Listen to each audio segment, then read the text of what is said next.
আসসালামু আলাইকুম প্রিয় দর্শক। ইদানিং সোশ্যাল মিডিয়ায় গেলে আপনি বিভিন্ন ধরনের ছোট ছোট রিল দেখবেন, এগুলি বিজ্ঞাপনের রিল। সবচেয়ে বেশি যে রিলটা আমি ইদানিং পাই সেটা হলো তেলাপোকা নিধনের নানা ধরনের উপায়, বিভিন্ন রকম ওষুধ, স্প্রে ট্রে, অনেক কিছু আছে, জেল, অনেক প্রায় দেখি। মানে তেলাপোকা কিন্তু একটা ঝামেলার ব্যাপার। এই তেলাপোকায় ভয় পায় না বিশেষ করে নারীদের মধ্যে। এমন নারী আমি খুব বেশি দেখিনি, আপনারা দেখেছেন কিনা আমি বলতে পারবো না। এটা খুব একটা কমন, মেয়েদের মধ্যে ওনারা তেলাপোকায় ভয় পান।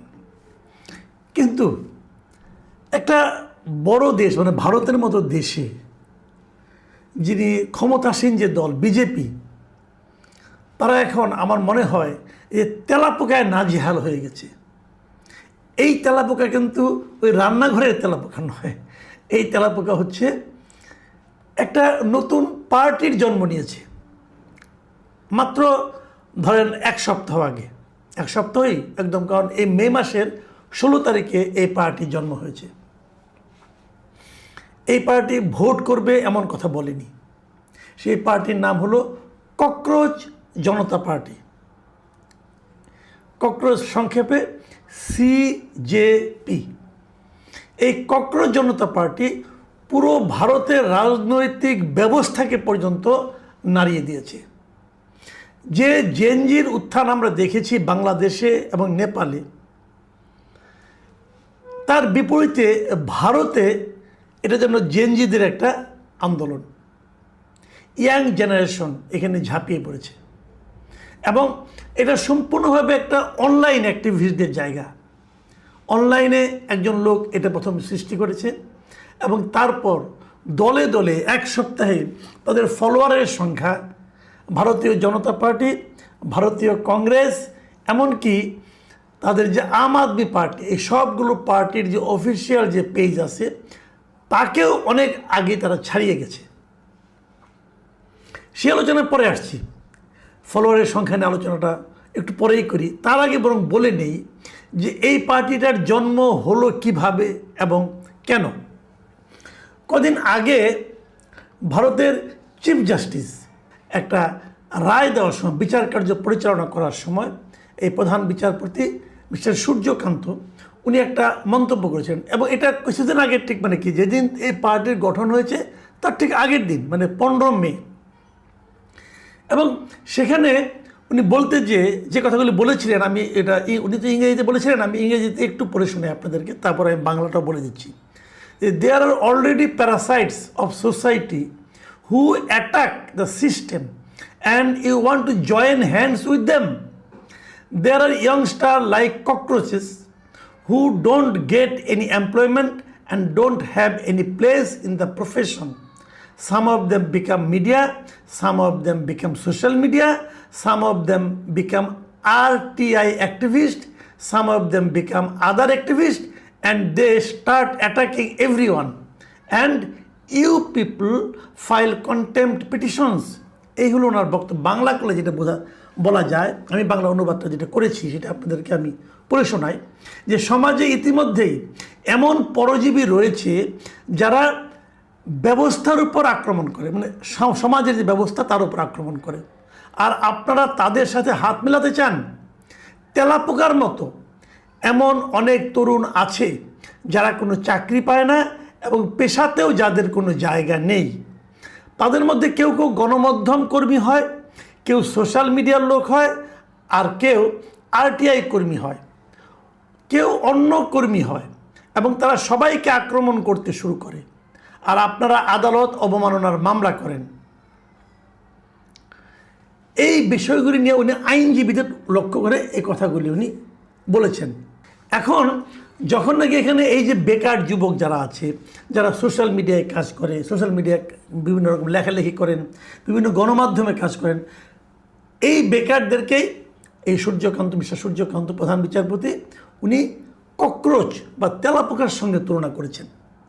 যেদিন এই কাজটা করেছেন তার পরদিনই যুক্তরাষ্ট্রে অবস্থানরত এক ব্যক্তি, যিনি ভারতে একসময় আম আদমি পার্টির সঙ্গে জড়িত ছিলেন, অভিজিৎ দীপকে, এই অভিজিৎ দীপকে উনি এই নতুন একটা পার্টি গঠন করেন অনলাইনে, তার নাম দেন ককরোচ জনতা পার্টি।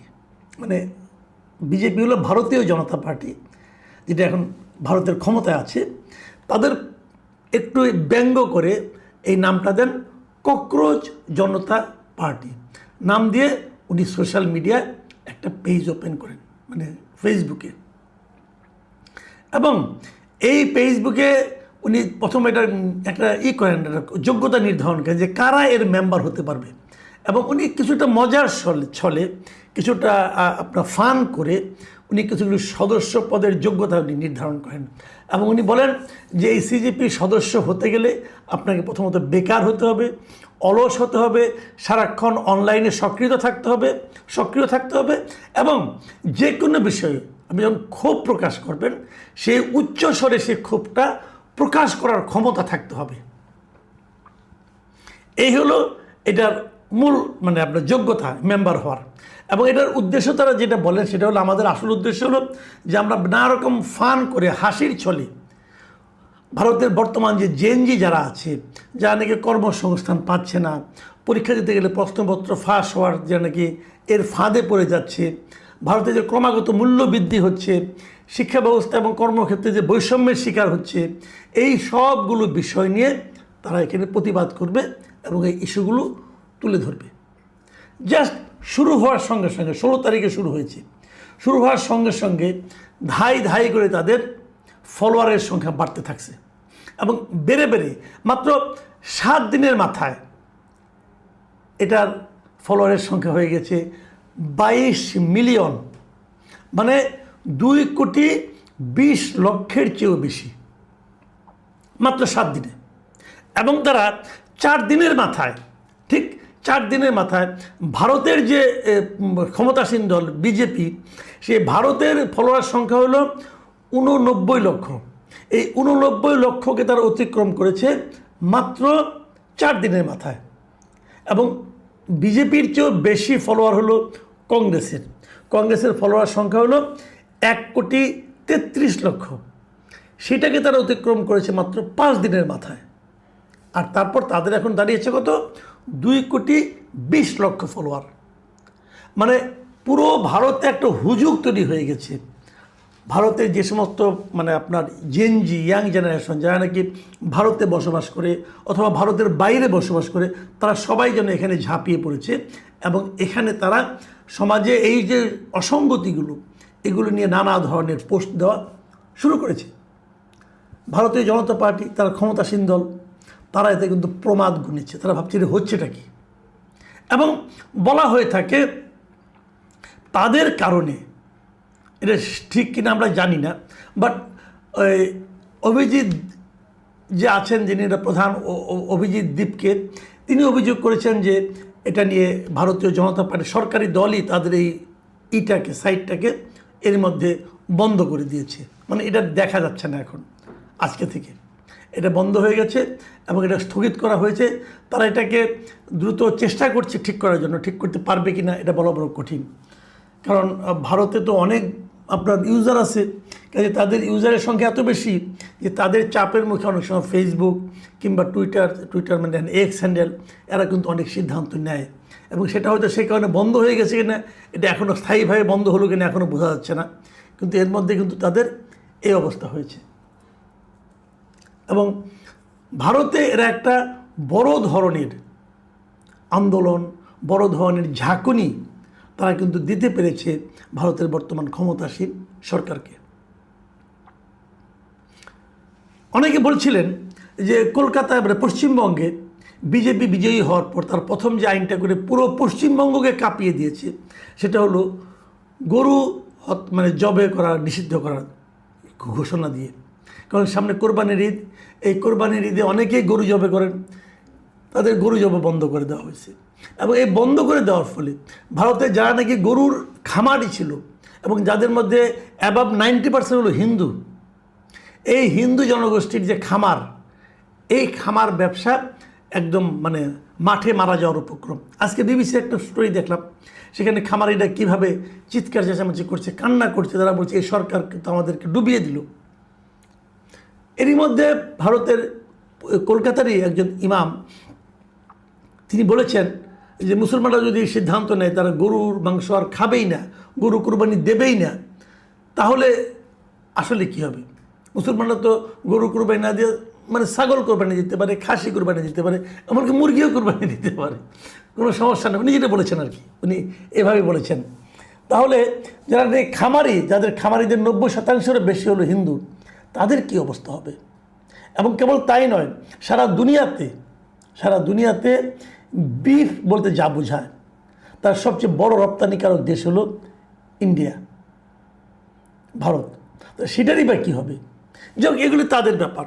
এবং অনেকে ভেবেছিল যে এই গরু বন্ধের ঘটনাটা বোধহয় পশ্চিমবঙ্গকে খুব নাড়া দিয়েছে, কিন্তু গরুর চেয়েও পাওয়ারফুল যে ককরোচ হতে পারে, মানে তেলাপোকা হতে পারে, এবং তেলাপোকা যে পুরো ভারতের বিজেপিকে নাড়িয়ে দিয়েছে, এটা কিন্তু আমরা দেখতে পেলাম মাত্র 7 দিন।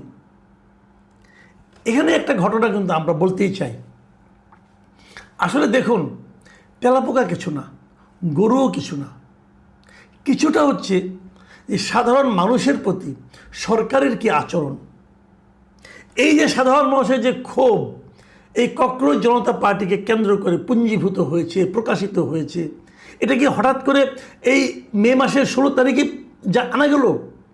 এই ক্ষোভটা কি 16 তারিখেই হয়েছে? তা কিন্তু না, এটা দীর্ঘদিন ধরে চলে আসছিল। এই পুঞ্জীভূত ক্ষোভ হয়তো প্রকাশের কোনো পথ পাচ্ছিল না। যেই মাত্র একটা ককরোচ জনতা পার্টি নামে কেউ একজন করলো, দেখেন এই অভিজিৎ দীপকে কথা বলছি আমরা, এই অভিজিৎ দীপকে কিন্তু একসময় আম আদমি পার্টিতেও কাজ করতো। কই আম আদমি পার্টির ফলোয়ার তো এত হয়নি, তো ওদেরটা এত হলো কী করে? এটা হলো যে তারা জনগণের, মাস পিপলের পালসটা বুঝতে পেরেছে। সাধারণ মানুষের যে আপনার পালস যেটা আছে, তাদের মনে চিন্তা যেটা আছে, সেটাকে তারা অনুভব করতে পেরেছে, এবং তাদের সঙ্গে ওনাদের এই আদর্শে এটা ব্যঙ্গাত্মক হলেও মিলে গেছে। ঠাট্টা করে করা, ফান করে করা একটা গ্রুপ, একটা ফেসবুক পেজ যে এত পাওয়ারফুল হতে পারে, এটা কিন্তু তারা দেখিয়ে দিয়েছে। আমাদের এখনও একই হচ্ছে। আমাদের 24 জুলাই আন্দোলনে আমরা একই জিনিস দেখেছি। ক্ষমতাসীন একটা দল কীভাবে পাশের ঘরের মতো ভেঙে চুরমার হয়ে গেল একটা আন্দোলনের ডাকে। অভিজিৎ দীপকে কিন্তু মূল বিষয় না, মূল বিষয় হলো সাধারণ মানুষ। যেমন আমাদের এখানেও কে সামনে ছিল, নাহিদ ইসলাম না আক্তার হোসেন, এগুলো কোনো বিষয় না, বিষয় হলো সাধারণ মানুষ। সাধারণ মানুষকে আপনি ক্ষুব্ধ করবেন, আপনাকে তারা